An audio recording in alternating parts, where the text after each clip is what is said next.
To celebrate 25 years of the Premier League each week in Football Fancast, we're going to be looking back at a memorable game that took place on the corresponding date. This time out we revisit a ferocious correction of a dire run against top-flight giants. Everton's league record against Manchester United throughout the Noughties was pretty dire, managing just one win from 19.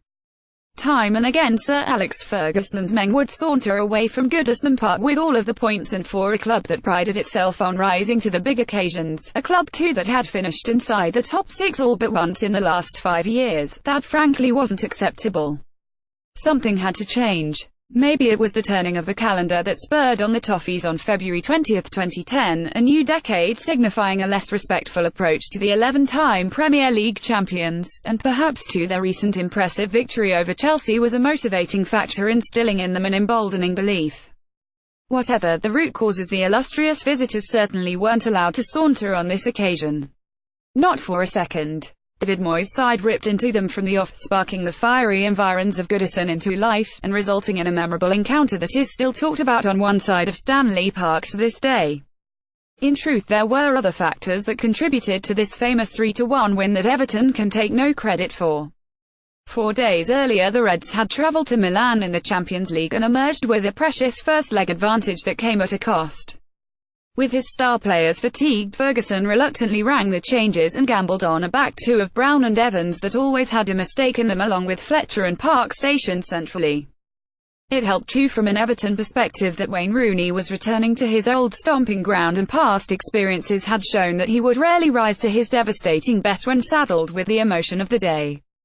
True to form, Rooney was all but anonymous throughout. Furthermore, this was hardly a vintage United. The previous summer they had embarked on a recruitment drive that supporters still claim now is the starting point of their gradual decline, as the club eschewed the option of reinvesting their £80 million bonanza for Ronaldo and shopped in the bargain bins instead for Gabriel Obertan and Main Biram Diouf.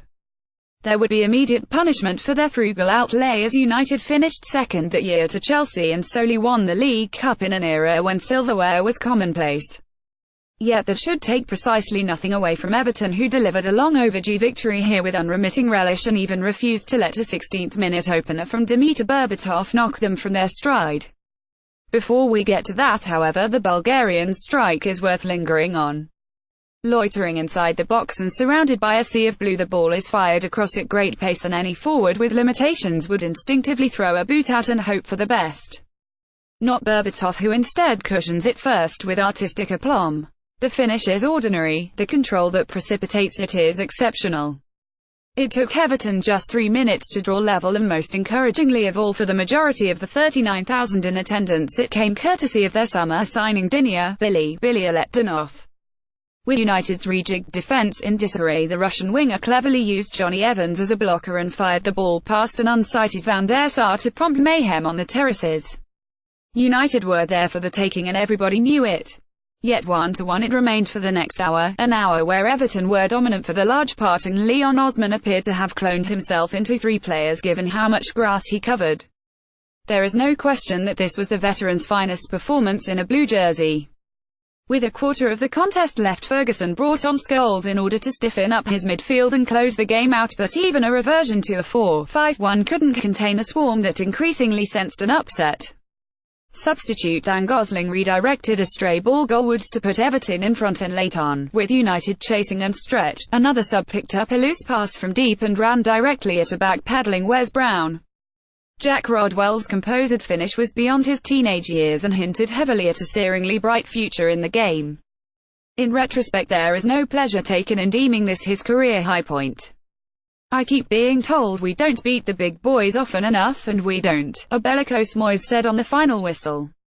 For 90 minutes, in February 2010, Everton briefly put that notion firmly in its place.